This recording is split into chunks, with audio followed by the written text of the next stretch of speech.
pour votre participation au webinaire aujourd'hui.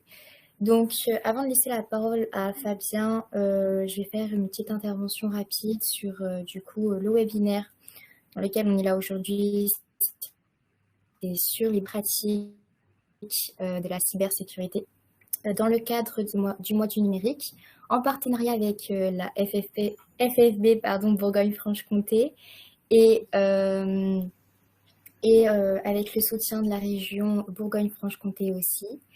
Du coup, si vous avez des questions à poser à notre intervenant qui est Fabien Hasbrook de la société Trinaps, vous avez le chat juste ici.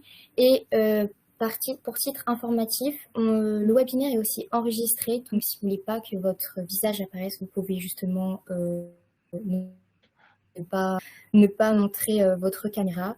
Et donc du coup, je laisse la parole à Fabien. Merci beaucoup Maude. Bienvenue à tous.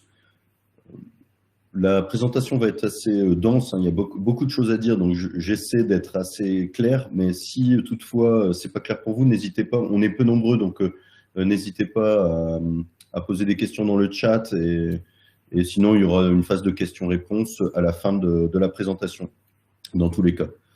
Donc là, on était parti sur quelque chose de très concret, hein, qui est souvent la base des attaques, on va dire, ce qu'on appelle le hameçonnage ou phishing. Donc, un mail frauduleux qui va vous emmener sur un site ou vous faire télécharger des choses sur votre ordinateur. Donc, on a vu plusieurs, donc je vais pas les faire tous. Mais ce qui est important, je trouve que ça représente bien la cybersécurité, c'est que la cybersécurité, c'est avant tout une affaire d'être humain, hein, même si c'est le numérique, etc. Et c'est une affaire de vigilance. Donc, on verra pourquoi tout au long de la présentation. Alors, pour commencer, je me présente. Donc, je suis Fabien Hasbrook, je dirige la société Trinaps.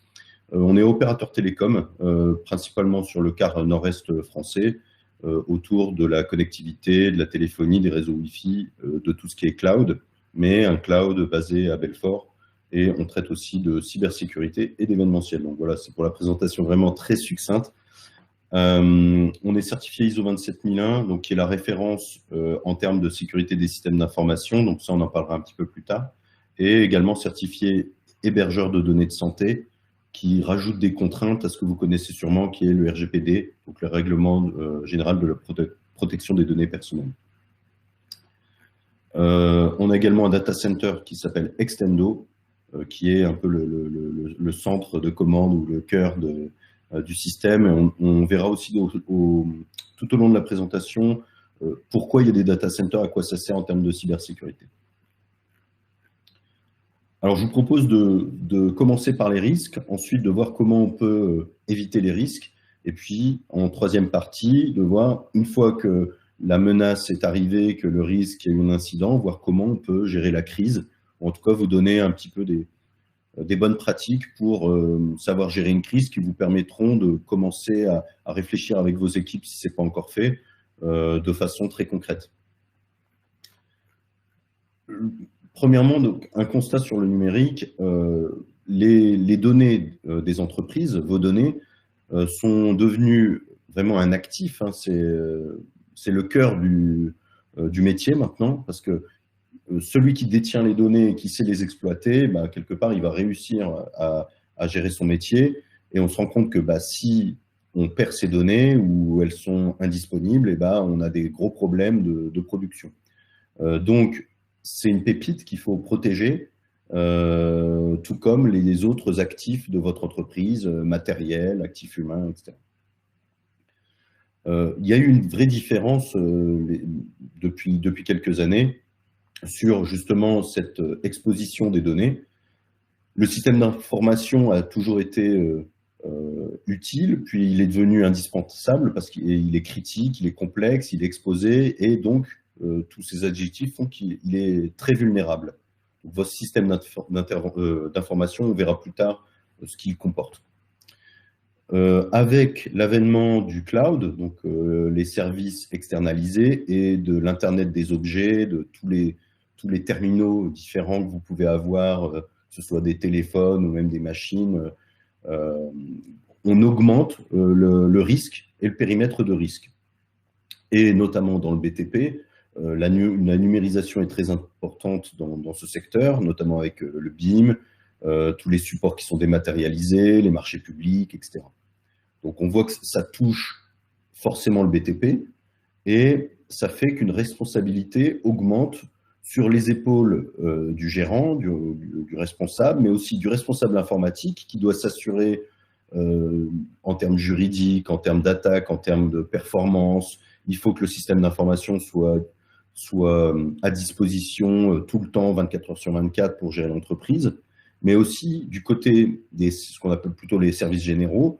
Donc, j'ai besoin d'avoir une salle où je mets mon système d'information qui soit bien protégé des catastrophes, du vandalisme, etc. Parce que s'il y a un défaut dans mon système d'information, bah, je peux plus travailler, ou en tout cas très difficilement. Donc, le cœur du sujet de la cybersécurité, c'est vraiment le système d'information. Et il faut le protéger à deux niveaux. Niveau physique, donc là on parle des accès physiques, accès bâtiments, les machines, ordinateurs, serveurs, le protéger des risques naturels, des incidents physiques, des pannes, des vols, etc. Et l'autre aspect, c'est l'aspect logique, l'aspect logiciel. Donc là, on a les accès informatiques, les logiciels, les données, les applications, les bugs, les cyberattaques, etc. Donc on a vraiment ces deux aspects qui se rejoignent, le côté physique, le côté logiciel. Et il y a un paradoxe pour le responsable des systèmes d'information, le responsable informatique ou le chef d'entreprise, c'est qu'on doit donner accès le plus rapidement possible, le plus facilement possible aux données, et en même temps, en les sécurisant au maximum. Et on sait qu'à chaque fois qu'on met une sécurité, bah, on a des utilisateurs qui vont quelque part être un peu réticents parce que ça leur pollue la rapidité d'accès à l'information. Donc, c'est vraiment ce paradoxe qu'il faut travailler. Et donc, je vous ai mis une petite statistique qui montre vraiment que la cybersécurité, c'est vraiment un travail de tous les jours et que si on la sous-exploite, eh ben, on s'expose quelque part à des gros problèmes. Je vous propose une approche des risques. Donc, quels sont les risques pour mon entreprise au travers d'un acronyme qui s'appelle DICT. Donc, DICT, c'est la disponibilité, l'intégrité, la confidentialité et la traçabilité. En fait, quand on veut protéger son système d'information ou bien utiliser son système d'information, on va être obligé de regarder en termes métiers ces 4 critères. La disponibilité, c'est pouvoir accéder à l'information. Si vous êtes sur un chantier, votre chef de chantier, il a besoin d'accéder à un plan ou d'accéder à une information de livraison fournisseur, bah, il faut qu'il l'ait tout de suite. Il ne peut pas se permettre d'attendre une journée, 2 journées. L'intégrité, c'est le fait que la donnée ne soit pas altérée. Si je reprends l'exemple du chef de chantier, si entre-temps, votre système d'information n'a pas permis de protéger la donnée et puis que la commande, c'est pas 5, c'est 20 sur un matériel, et ben, ça va causer des problèmes. Le troisième niveau, c'est la confidentialité. Tout le monde ne doit pas avoir accès à vos données. Donc, que ce soit des personnels extérieurs à votre entreprise, mais aussi en interne, parce qu'il y a des données confidentielles, notamment RH, comptables, etc., qui ne peuvent pas, pour des raisons juridiques, légales et RGPD, être accessibles de tout le monde. Et le dernier point, c'est la traçabilité, c'est la notion de à quel point vous avez besoin, pour certaines données, de les tracer et de savoir qui a fait quoi quand. Donc, c'est un système qui est très utilisé dans la cybersécurité pour classifier chacune des données. Le but, c'est pas de faire un système qui est par les informaticiens pour les informaticiens. Là, on parle de quelque chose qui est vraiment stratégique, donc qui doit être pris en compte par le chef d'entreprise et par les membres du comité de direction pour mettre des actions très concrètes face aux risques métiers. Donc, on s'intéresse vraiment au métier. Quand est-ce que j'ai besoin de mes données, où, quelles données, etc. On n'est pas sur je dois installer tel logiciel de sécurité ou je dois mettre tel pare-feu. Vraiment, ce qui est important, c'est de partir du côté métier. Et c'est stratégique également parce que il y a des obligations légales, notamment liées au RGPD, qui impliquent la responsabilité du dirigeant. Donc, c'est-à-dire que si vous ne le faites pas, eh ben, ça peut vous retomber dessus. Donc, je vous ai mis quelques exemples où on fait une sorte de classification. Par exemple, est-ce que un post sur les réseaux sociaux, donc je mets un article sur les réseaux sociaux, donc ça c'est une donnée, est-ce qu'elle va être critique en termes de disponibilité, d'intégrité, de confidentialité ou de traçabilité? On se rend compte que non. Bah, si je perds mon post, c'est pas grave. Si quelqu'un le modifie, bah, c'est pas grave. Par contre, il y a d'autres éléments comme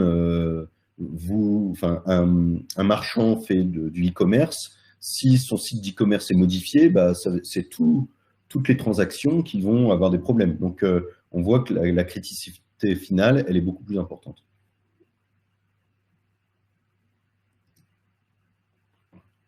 Donc, quand on parle de cybersécurité et donc de cyber-risque, comme je vous le disais, c'est avant tout un risque humain. Principalement, c'est des risques humains qui sont liés à deux choses, soit des erreurs, en gros, bah, pas de bol, j'ai pas fait exprès, soit de la malveillance, où là, c'est vraiment volontaire, et il y a un souhait on va dire, d'attaquer la cible. Alors, en exploitant une faille informatique ou une situation de crise. Et les conséquences de ces cyber-risques vont être à la fois techniques, mais aussi financières, la réputation, voire juridique. Vous vous faites attaquer et il y a un blocage complet de votre entreprise, ce qui arrive très souvent pendant une semaine, bah, c'est sûr que, vous n'allez pas pouvoir travailler et votre réputation, elle risque d'en prendre un coup. Et voire des conséquences juridiques vis-à-vis de vos clients.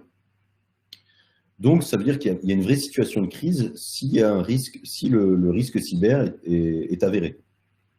Et ça peut impacter la survie des petites structures. Alors, on a beaucoup de connaissances, j'en parlerai, je donnerai 2-3 exemples de structures qui ont été attaquées, des très grosses, bah, qui ont tenu le choc, hein, parce qu'elles ont de la trésorerie, elles ont des équipes qui peuvent faire face, mais par contre, quand c'est une petite structure, bah, il n'y a pas tout ça. Et le risque aussi, c'est que une fois qu'on subit une attaque, bah, quelque part, tous les gens avec qui on a des contacts sont potentiellement des nouvelles cibles pour l'attaque. Donc, c'est-à-dire que vous pouvez être le vecteur d'une attaque qui va cibler vos clients ou vos fournisseurs. C'est vraiment une histoire d'écosystème, donc tout le monde doit faire attention pour tout le monde. Et surtout, dans le cyber-risque, le zéro risque n'existe pas. On aura beau mettre toutes les technologies, dernier cri en place, il y a toujours un risque. Donc le but, c'est de le maîtriser le mieux possible. Pour faire un petit panorama des risques cyber, alors déjà, il faut faire la chasse aux phrases toutes faites que vous avez dû déjà entendre. Bah, ça arrive qu'aux autres, je suis trop petit, personne ne va s'intéresser à moi, pourquoi on m'attaquerait alors que je représente rien dans le marché, seules les grandes entreprises sont ciblées, moi j'ai rien à cacher donc c'est pas grave si je perds des données, ou ça ne me concerne pas. Alors, deux métaphores. La cybersécurité, c'est comme la pêche, en fait. Vous allez avoir plusieurs types de pêche. Par exemple, quelqu'un qui va faire de la pêche au gros, eh ben, il va s'équiper en termes de matériel, en termes de stratégie, il va développer tout un protocole pour choisir le poisson qu'il a envie au moment où il a envie. Donc là, c'est vraiment la pêche spécifique. C'est pareil en attaque cyber. Il y a des hackers qui vont choisir une cible et tout faire pour arriver à leur fin sur cette cible. Mais on a également, dans la pêche, le chalutier qui va balancer un énorme filet dans l'eau et puis il va prendre ce qui passe. Ça aussi, c'est les attaques régulières, sont plutôt des attaques comme ça, où en fait, il y en a des hackers vont acheter des attaques et puis les utiliser pour récolter de l'argent, tout simplement. Mais ça veut dire que si, par malheur, vous êtes dans le périmètre du filet de pêche à ce moment-là, vous vous faites avoir. Donc, ce qui est important, c'est de se dire, vous n'êtes pas forcément ciblé, vous, mais vous êtes quand même une cible. Parce que vous pouvez être ciblé par une attaque de grande ampleur. Et puis, la deuxième métaphore, c'est la métaphore de la maison, où la cybersécurité, ce qui est important, c'est de faire attention à tous les niveaux. Niveau humain, niveau technologique, un petit peu tous les niveaux. c'est comme si vous vouliez protéger quelque chose de valeur dans votre maison et vous allez mettre un portail ultra sécurisé avec caméra de surveillance et puis le top du top, mais que derrière, il y a une petite porte dérobée et puis on peut rentrer très facilement et puis quelqu'un chez vous oublie tout le temps de la fermer. Donc, ce qui est important en cybersécurité, c'est comme dans la maison, c'est que s'il n'y a pas une sécurité qui est homogène partout, quelque part, avoir investi dans un super portail avec caméra de vidéosurveillance, eh ben, ça va servir à rien. Donc, il faut vraiment analyser un petit peu tous les éléments. Alors, si je reviens au monde du BTP, le monde du BTP, c'est une bonne cible en fait. Pourquoi? Parce qu'il y a des flux de trésorerie qui sont assez importants, quelle que soit l'entreprise, et il y a un besoin de numérisation important et une culture numérique qui est très hétérogène. Vous avez des gens qui s'y sont lancés depuis très longtemps et qui ont la maîtrise, et vous avez aussi des gens qui sont complètement dépassés par ça. Mais de toute façon, vous le voyez dans le quotidien, dans vos entreprises, quelqu'un qui doit utiliser un ordinateur, ben, il y en a, ils sont à l'aise, il y en a, ils ne sont pas à l'aise. Ben, c'est pareil pour la cybersécurité. Donc, plus il va y avoir de gens qui ne sont pas très à l'aise, plus il y a un risque élevé. Donc, je vous parlais de quelques cas concrets dans le BTP. Bouygues s'est fait attaquer début 2020. Saint-Gobain, il y a eu quand même 250 millions de chiffres d'affaires qui ont été perdus. Roger Martin également. Et même nous, on le voit côté Trinaps, c'est plusieurs milliers d'attaques. Alors, avant, c'était par jour. Maintenant, on est plutôt par heure, voire par seconde qu'on contre. Et c'est chaque mois des sollicitations de TPE, PME qui sont fait trouer au niveau des mails ou d'autres choses. Là, je vous ai ressorti encore, ça date de 2022, le moniteur qui parlait d'une grande cyberattaque, donc pour le coup qui était très précise sur certaines cibles dans le BTP.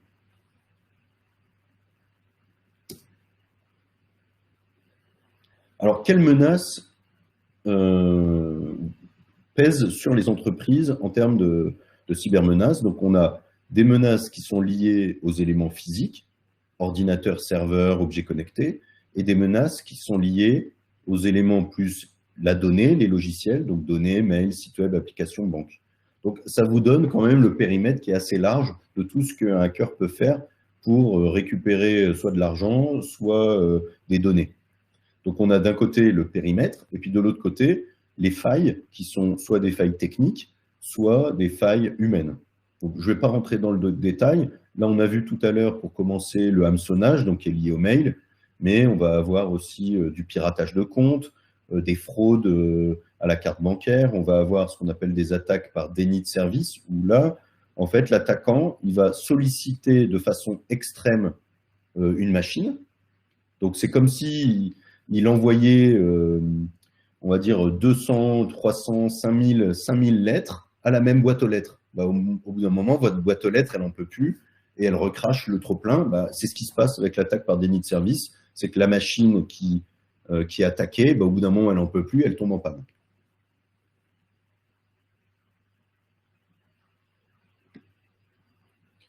Je vous ai mis un exemple d'arnaque au président, donc qui est quelque chose qui est assez courant, où en fait une personne va faire ce qu'on appelle de l'ingénierie sociale, donc elle va se renseigner sur l'entreprise pour obtenir des données et réussir à utiliser ensuite ces données pour faire des transactions financières aux personnes qui sont en charge de l'exécution de ces transactions. Donc, un tiers envoie un mail personnalisé à une comptable, comme s'il était, c'est un cas réel, hein, comme s'il était le président. Et donc, on lui dit, bah, il y a une opération ultra confidentielle avec le cabinet, donc un cabinet très connu en expertise comptable. Et vous allez recevoir des demandes de ce cabinet pour mener la transaction. Donc là, le hacker, il prépare la personne à dire, attention, il y a quelque chose qui va arriver, c'est important, c'est confidentiel, donc prenez-en soin, quoi. Donc, on met, en fait, les attaques, on met sous une forme de stress la personne pour que ces barrières tombent les unes après les autres. Et on met en plus des documents qui paraissent officiels pour justifier la demande. Ensuite, le faux cabinet d'expertise comptable reprend contact avec la comptable en demandant de faire un virement d'un montant qui correspond à un tiers de la trésorerie Alors, pourquoi un tiers? Parce que c'est un peu la limite de faisabilité qu'avaient identifié les hackers sur cette entreprise. Et ensuite, le faux cabinet, il rassure la personne et il double la demande par un appel sur le téléphone portable privé de la comptable. Donc là, on voit l'utilisation de l'ingénierie sociale, c'est qu'ils ont réussi à avoir le numéro de téléphone privé. La comptable, peut-être qu'elle avait des doutes sur la demande, mais là, il y a un appel sur son numéro. Oui, oui, c'est bien moi. La demande est, voilà, c'est pour vous prouver que la demande est réelle. Ah, ok, très bien. Et donc, bah voilà, il y a une exécution de l'ordre qui est demandé. Et avec la volonté de bien faire. Et donc, on voit que c'est tout un mécanisme qui se met en place. Et si les gens, si vos employés ne sont pas entraînés à ce genre de choses, eh ben, ça peut arriver. Donc là, les causes, il y a eu des fuites de données, notamment sur le numéro de téléphone de la comptable, fuite de données à caractère personnel, il y a eu un défaut dans le processus de vérification, il y a eu un défaut de sensibilisation, et toutes ces causes ont fait que le virement a été fait.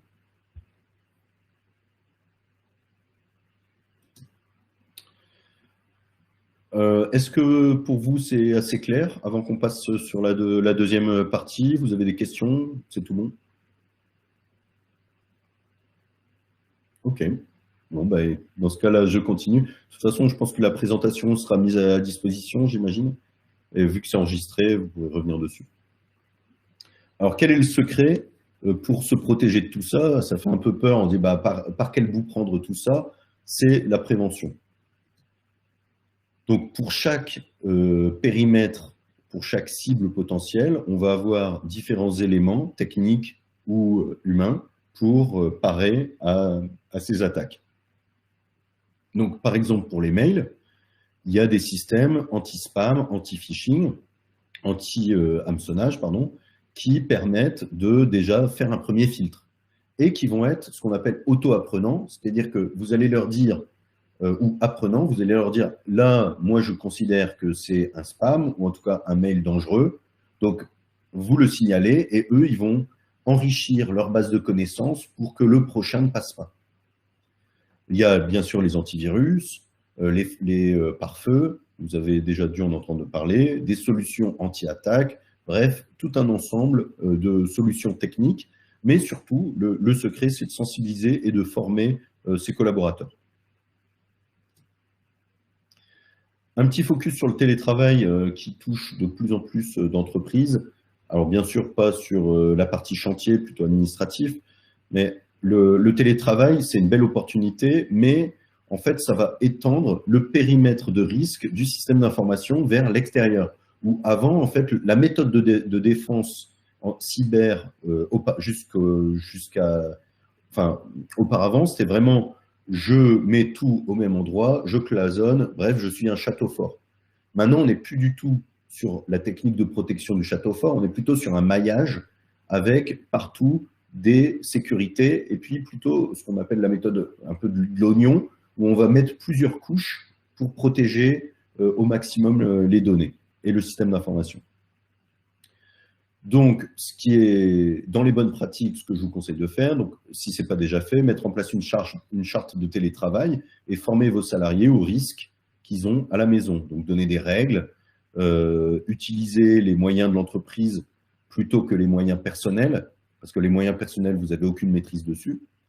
Et puis, sécuriser les échanges avec des techniques comme les pare-feux, les VPN. Donc, les VPN qui sont des systèmes qui permettent de faire des tunnels sécurisés pour les échanges de données. Il faut rappeler bien sûr les mots de passe, ça commence par là, changer régulièrement les mots de passe et mettre ce qu'on appelle des mots de passe forts, donc 4 lettres ou 5 chiffres, ce n'est pas un mot de passe fort, hein, il faut 12 caractères, il faut des majuscules, des minuscules, des caractères aléatoires. Alors, on ne peut pas retenir tous les mots de passe, il faut des mots de passe différents pour chacune des applications, et donc le conseil, c'est d'utiliser un gestionnaire de mots de passe. Il y a des logiciels qui le font très bien pour gérer tous ces mots de passe. Et puis, renforcer les bonnes pratiques habituelles, justement sur les mots de passe, les sauvegardes, les mises à jour.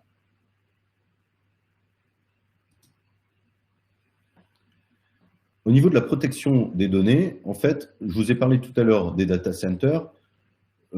c'est un peu la raison d'être des data centers, c'est justement protéger les données au niveau physique. C'est-à-dire que, je vous ai dit, il y a deux axes. Il y a je protège de façon physique et je protège de façon logique. Donc le data center, lui, ça va être la partie plutôt physique, où en fait, il va être protégé avec des systèmes de contrôle d'accès, de vidéosurveillance, de détection d'intrusion. Donc ça, c'est des choses que vous pouvez très bien les mettre en place dans votre entreprise, mais bien entendu, si vous avez, je dis n'importe quoi, une baie informatique ou 5 serveurs à protéger, mettre en place tout ça pour vous, ça va être des investissements colossaux et des besoins en maintenance, en gestion qui vont être assez complexes et coûteux à gérer. Et donc, le data center, lui, il va mutualiser ses infrastructures pour plusieurs clients et contrôler en 24 heures sur 24 l'environnement en termes de climatisation, d'incendie, de fuite, etc. Donc, ça protège d'une part pour les menaces non intentionnelles, donc incendie, inondation, température excessive, donc ça, c'est ce qu'on appelle la sécurité. Et pour les menaces intentionnelles, donc je veux m'introduire, je veux pirater, vandaliser, donc là, c'est plutôt la partie sûreté.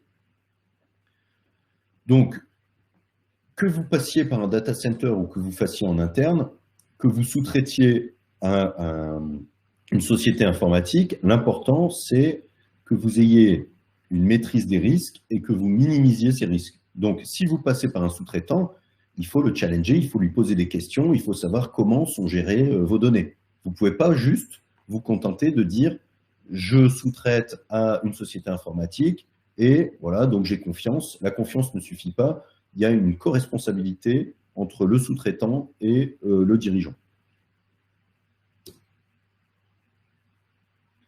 Cette protection des données, il ne faut pas l'avoir à un seul, il faut l'avoir vraiment sur l'ensemble du parcours de la donnée. Donc, le parcours de la donnée, ça va être autant au moment où on est dans l'acquisition. Par exemple, je récupère une donnée énergétique ou alors j'écris un mail. Et ben là, on est dans de la création de l'acquisition. Le transport, ça va être le flux. J'envoie le mail où ma donnée énergétique, elle est basculée dans un autre système. Le stockage, je stocke ma donnée, je la sauvegarde et j'attends, s'il y a un problème, de pouvoir la restaurer. J'utilise cette donnée, je l'analyse, je fais du traitement, je la visualise et je la partage vers l'extérieur ou vers l'intérieur. Donc, il faut faire attention à chacune des étapes du parcours de la donnée. Et il faut non seulement protéger la donnée, mais aussi protéger les moyens qui gèrent cette donnée. Outils de sécurisation, logiciels de gestion de droit, outils de ce qu'on appelle de supervision.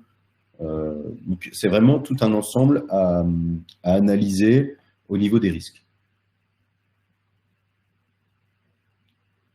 Alors, quels sont les types de données qui vont parcourir tout ce parcours? On va avoir des fichiers, bien sûr, mais il n'y a pas que des fichiers, il y a aussi des bases de données, peut-être des logiciels de gestion, ce qu'on appelle les ERP, peut-être des logiciels dédiés métiers, des outils collaboratifs, mail, gestion de projet, et puis tout ce qui va être ce qui transporte de la donnée, donc les machines, même maintenant les véhicules, les différents équipements qui sont remontés via des capteurs et ce qu'on appelle l'Internet des objets. Comme ça fait une énorme masse de données à analyser ou à regarder, et ben, en fait, le but, c'est déjà dans un premier temps de se focaliser sur les données critiques. Quelles sont les données que vous avez vraiment besoin de protéger et quelles sont les données que, si vous les perdez ou qu'on vous les vole, vont causer les plus gros problèmes dans votre production.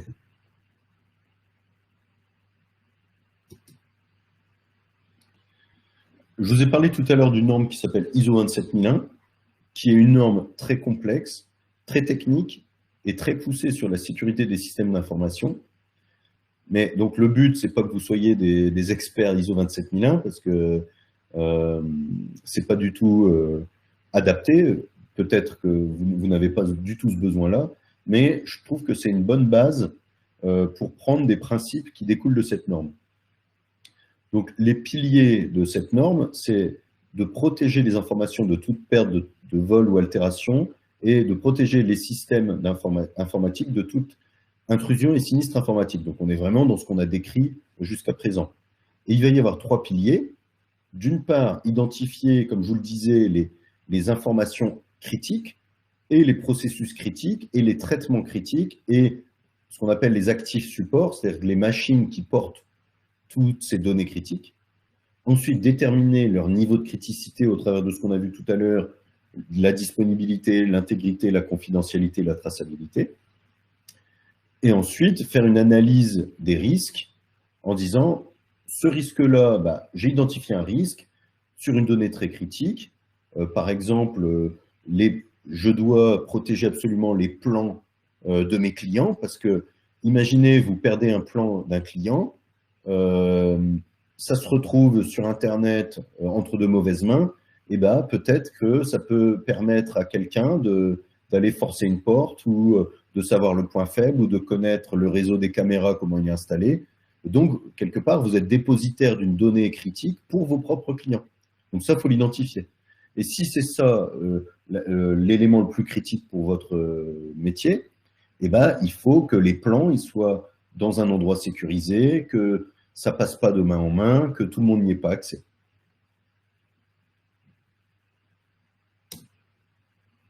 Alors, la très bonne nouvelle, c'est que dans cette norme, il y a deux notions.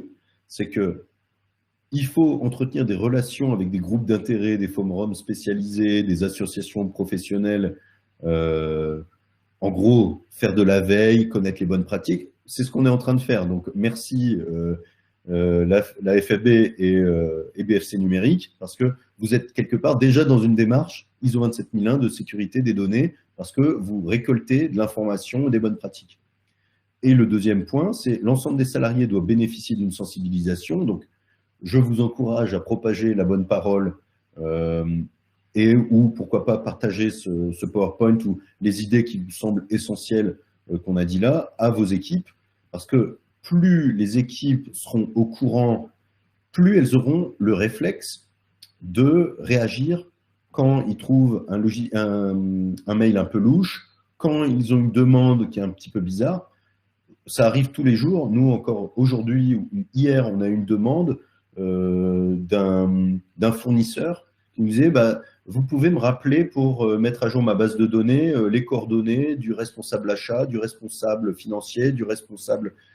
Il y a eu un très bon réflexe de notre collaborateur qui s'est dit mais est-ce qu'il est fournisseur chez nous? Non, il n'était pas fournisseur chez nous. Il n'y a aucune raison qu'il ait ces infos-là. Et donc, ça, c'est de l'ingénierie sociale. C'est sûrement quelqu'un qui envoie des mails au maximum d'entreprises, puis quand il a des retours, ça alimente une base de données qui va être utilisée plus tard en disant « Tiens, bonjour Jean-Jacques, je t'appelle parce qu'il faut faire telle transaction. » La personne pense qu'elle est connue ou qu'elle connaît, et donc ça peut créer des problèmes. Donc vraiment, la sensibilisation, c'est le point important. Pour résumer donc, cette deuxième partie, vraiment, il y a 12 bonnes pratiques qu'il faut absolument mettre en place. Choisir des mots de passe solides, on en a parlé. Favoriser ce qu'on appelle la double authentification. Donc là, vous l'avez par exemple sur vos téléphones, avec la banque notamment. Ils vous demandent de mettre un code plus un SMS ou ce genre de choses. C'est ça la double authentification, mais il y a d'autres formes. Faire les mises à jour des logiciels dès que possible. Mettre à jour un logiciel, c'est pas augmenter les fonctionnalités en fait. Mettre à jour un logiciel, c'est surtout corriger les failles de sécurité.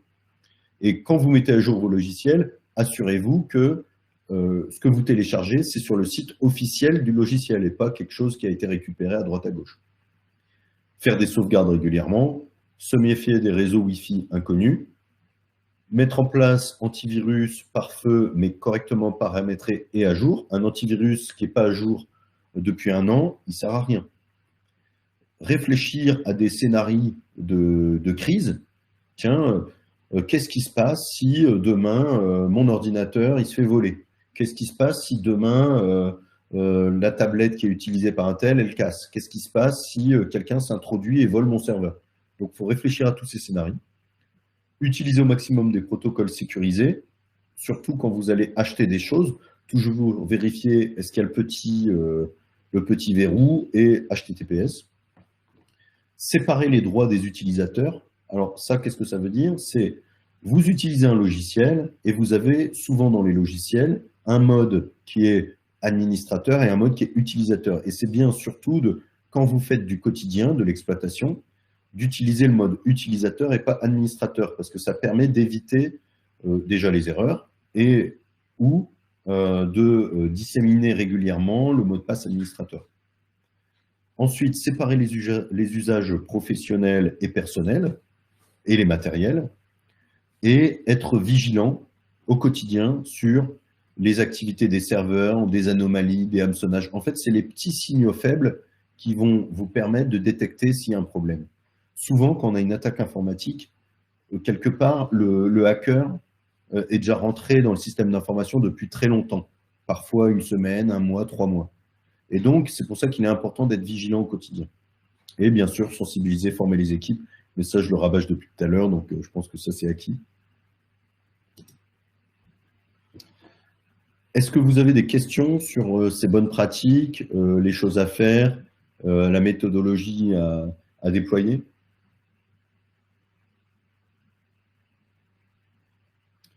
Très bien, bah, je vais finir. Donc j'avais 45 minutes et il me reste pas beaucoup de temps pour faire la dernière partie. Mais de toute façon, vous aurez les slides. Donc le but, c'est de vous présenter un petit peu plutôt la démarche pour vous rassurer sur comment faire quand ça arrive. Donc, il y a déjà des premiers réflexes à avoir. Il faut alerter le support informatique. Si vous n'avez pas votre prestataire informatique, si vous n'avez pas la personne qui s'y connaît le plus ou un expert que vous identifiez même sur un annuaire ou autre. Je vous donnerai des références plus tard. Donc, pour prendre en compte l'incident et voir un petit peu le niveau de criticité de l'incident. Ensuite, il faut créer une équipe de gestion de crise. Donc, parce qu'il va y avoir des actions très différentes selon les composantes, des actions techniques, RH, de communication, des actions juridiques, financières. Et il est important que chacun ait un rôle bien défini. Parce que c'est impossible, même avec les meilleures compétences du monde, c'est impossible que quelqu'un traite en même temps je résous le problème et en même temps, je fais face aux questions des clients. Et en même temps, je fais face aux questions peut-être de la presse, si ça se sait à l'extérieur. Donc, c'est vraiment indispensable de dissocier, même si vous n'êtes que deux, bah, il y en a un qui s'occupe de traiter le problème et il y en a un qui fait la communication à l'extérieur. Et tenez une main courante, donc notez tout ce qui s'est passé avec les dates, les heures, pour conserver des traces qui vont permettre aux enquêteurs et ou aux prestataires cybersécurité de vous aider à comprendre ce qui s'est passé, à corriger, voire à déposer plainte. Côté technique, il faut isoler les systèmes attaqués pour éviter la propagation. Donc, si on sait qu'une machine est verrouillée, on la coupe et on la déconnecte du réseau local pour éviter que ça infecte d'autres machines. Préserver les preuves. Vous avez eu des messages reçus, il y a des machines touchées, vous avez des journaux de connexion, des logs, des mails. Conservez tout ça précieusement, ça va être utile. Et un élément qui est souvent mis en second plan, mais qui pour moi est primordial, c'est prendre soin des équipes. Parce qu'on est en gestion de crise, les réflexes sont complètement chamboulés. Et les personnels, vous inclus, vous allez faire les mauvais choix forcément. Donc, avoir la tête froide, être solidaire et définir les choses avant que ça arrive vous permettent de garder la tête froide. Et apporter un soutien logistique aux équipes techniques. C'est-à-dire si quelqu'un s'occupe du problème, c'est tout bête, mais amenez-lui du café, amenez-lui tout ce qu'il faut pour qu'il ait un bon environnement pour travailler correctement. Lors d'une cyberattaque, c'est vraiment les premières heures qui comptent. Donc, une fois qu'on a fait les premiers réflexes, il faut piloter la crise. Donc, on va mettre une solution de contournement en place, donc une solution de secours. C'est-à-dire que vous contrecarrez pas forcément le problème à la base, mais vous mettez en place quelque chose qui permet d'assurer le service, d'assurer l'exploitation, d'assurer le travail. Ça peut être tout bêtement repasser au papier temporairement pour qu'on puisse continuer à travailler. Donc, c'est ce qu'on appelle les plans de continuité, plans de reprise d'activité. Ensuite, il faut limiter l'impact, donc identifier l'origine de l'attaque, corriger ce qui doit être, et pour éviter le sur-incident. C'est ce qu'on voit quand il y a un accident de la route, bah, les pompiers, qu'est-ce qu'ils font, la police? Eh ben, ils vont baliser, ils vont protéger parce que il y a une situation de crise, on est perturbé, les conducteurs regardent à la place de regarder la route et pouf, sur accident. Et gérer la communication pour informer en transparence les clients ou administrés, collaborateurs, fournisseurs, partenaires, médias. C'est très difficile. En général, on a plutôt tendance à dire j'en parle pas, mais ça peut avoir des conséquences graves, donc il faut le faire, faut vraiment bien le piloter. Et ensuite, il y a la partie juridique, donc déclarer le sinistre très rapidement à l'assureur, déposer plainte, notifier l'incident à la CNIL, donc c'est la structure qui gère les dépôts de plainte en termes de cybersécurité, enfin pas les dépôts de plainte, mais plutôt les incidents qui se sont produits. Et puis, alerter votre banque, parce que s'il y a une attaque, l'attaque, les pirates, ils n'ont qu'un seul but. Enfin, principalement, c'est l'argent. Après, il y a aussi des attaques qui peuvent être liées à une idéologie, à un courant de pensée, à de la politique, mais c'est l'argent, surtout, qui est visé. Donc, prévenez votre banque, parce que eux, ils peuvent... J'ai subi une attaque, bah, peut-être prévenir la banque en disant, écoutez, s'il y a des choses inhabituelles, s'il y a des demandes un peu loufoques, s'il y a des montants plus élevés que d'habitude, surtout vous bloquez. Et la dernière étape, donc premier réflexe, ensuite piloter la crise, et après, il faut en sortir. Donc, remettre en service de façon progressive les systèmes, en évitant de remettre en place une machine qui a été vérolée, piratée, et faire un bilan de tout ça. L'objectif, c'est de pouvoir éviter et de prévenir, ou en tout cas de mieux gérer une future crise. Encore une fois, la partie RH est super importante. Attention aux risques qu'on appelle psychosociaux, donc l'impact que ça aura eu sur vos équipes. Parce que je peux vous dire que quelqu'un qui a, sans faire exprès, cliqué sur un mail, qui s'en est rendu compte après, et que ça... donc, on va dire que la suite, ça a été un blocage complet de l'entreprise, ça va être compliqué à gérer. Et donc, il y a une... Et pour elles et pour les autres. Donc, il y a vraiment une attention particulière à avoir sur ces aspects-là. Et le conseil aussi, donc surtout, ne payez pas les rançons, parce que donc, il vaut mieux prévenir, entre guillemets, en faisant des sauvegardes, en mettant des solutions de secours, plutôt qu'avoir à payer une rançon. Pourquoi? Parce que en fait, ça encourage les criminels à continuer. Eux, c'est leur fonds de commerce. Hein. Plus ils ont des rançons payées, plus ils s'équipent en matériel, en système, en solutions. Et donc, vous participez à ça. Et vous dites, coucou, monsieur le hacker, je suis un bon client, j'ai payé la dernière fois. Bon, bah, vous pouvez revenir, je repaierai une nouvelle fois. Donc, attention aussi aux conséquences que ça peut avoir, parce que quelque part, vous participez à une démarche frauduleuse. Donc, au niveau, on va dire, pénalement, ça peut être aussi dangereux. Alors, je vois une question. Donc, notifier la CNIL est un point obligatoire en cas de crise, même si RGPD est en règle.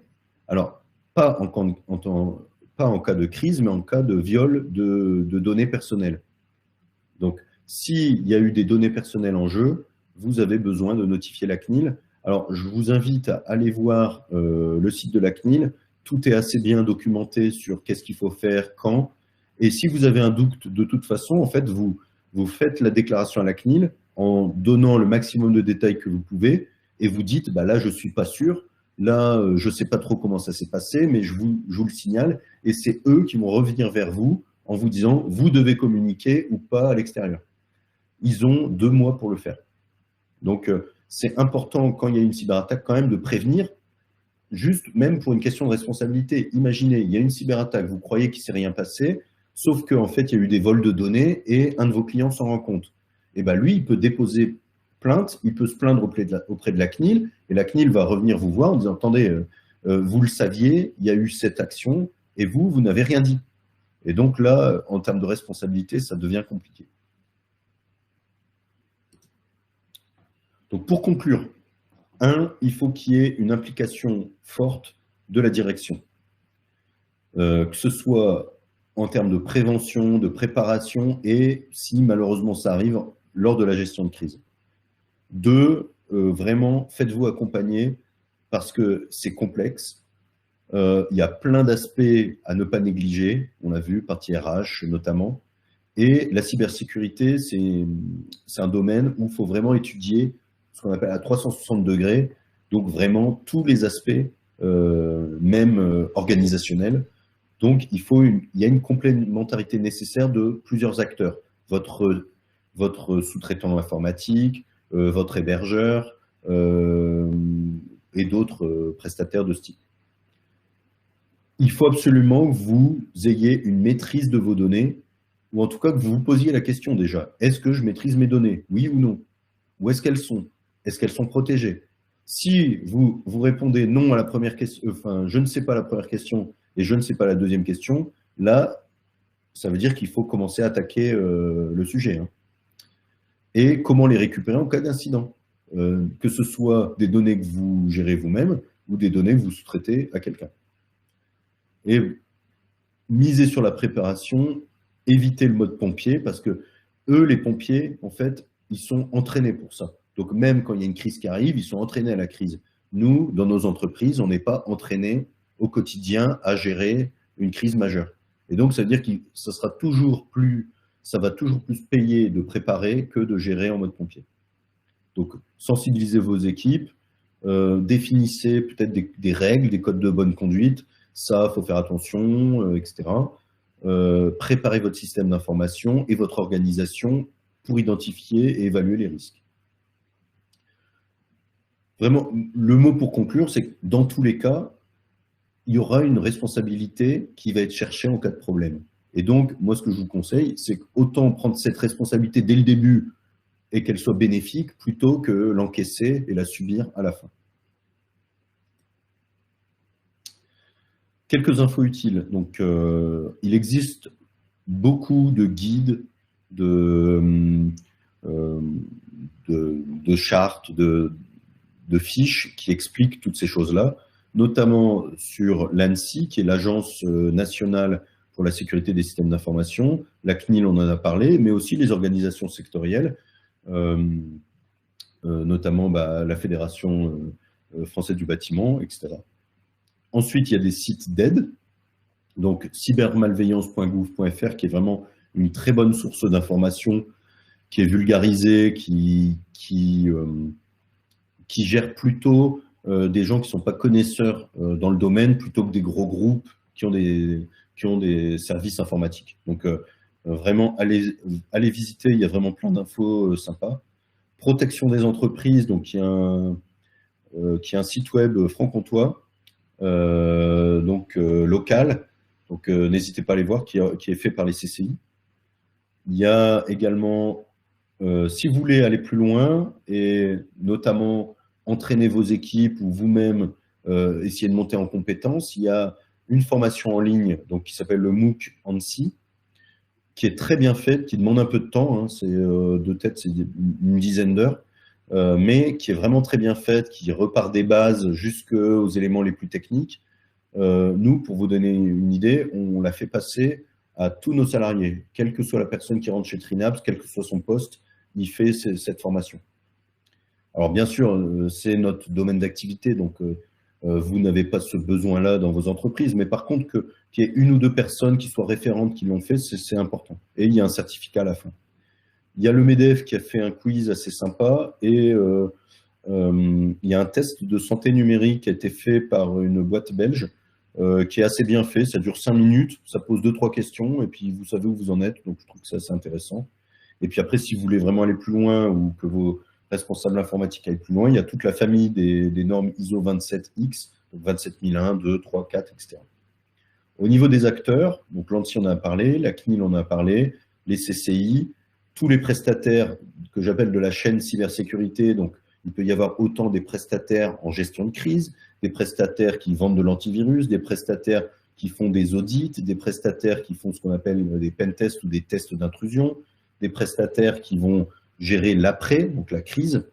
Bref, il y a un panel très large de prestataires, malheureusement assez peu en Bourgogne-Franche-Comté, mais il y a ce qu'on appelle le CSIRT, donc c'est un centre de ressources qui est en train d'identifier tous les prestataires de Bourgogne-Franche-Comté qui peuvent vous aider quand une crise arrive et pour faire de la prévention. Donc, ça démarre juste, donc je vous ai mis le lien, allez voir. Pour l'instant, il n'y a pas la liste des prestataires, mais courant 2023, ils devraient l'avoir parce qu'ils sont en train de le faire. Et bien sûr, bah, la police, la gendarmerie, parce que une intrusion dans un système d'information, c'est comme une intrusion dans vos locaux. Donc, il faut porter plainte, il faut prévenir la gendarmerie ou la police selon votre zone géographique. C'est hyper important de porter plainte parce que ne pas porter plainte, quelque part, c'est banaliser ce qui arrive. Et donc, il ne faut surtout pas banaliser les cyberattaques.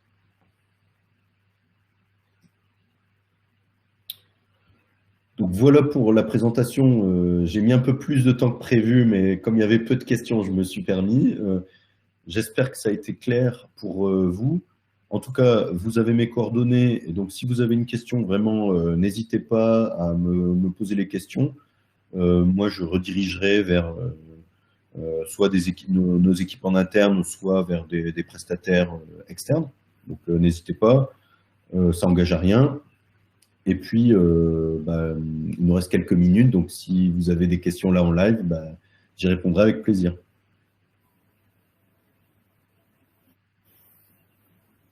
Merci. S'il n'y a pas d'autres questions, sinon on va passer à la conclusion. Vu qu'il n'y a pas d'autres questions, merci du coup pour votre intervention et merci aux participants. Un questionnaire de satisfaction vous sera envoyé pour avoir des retours et améliorer cet événement. Par ailleurs, on a d'autres webinaires qui restent jusqu'à la fin du mois, comme le stockage des données qui est demain. Donc n'hésitez surtout pas à vous inscrire et je vous souhaite une bonne fin d'après-midi. Merci beaucoup. Au revoir.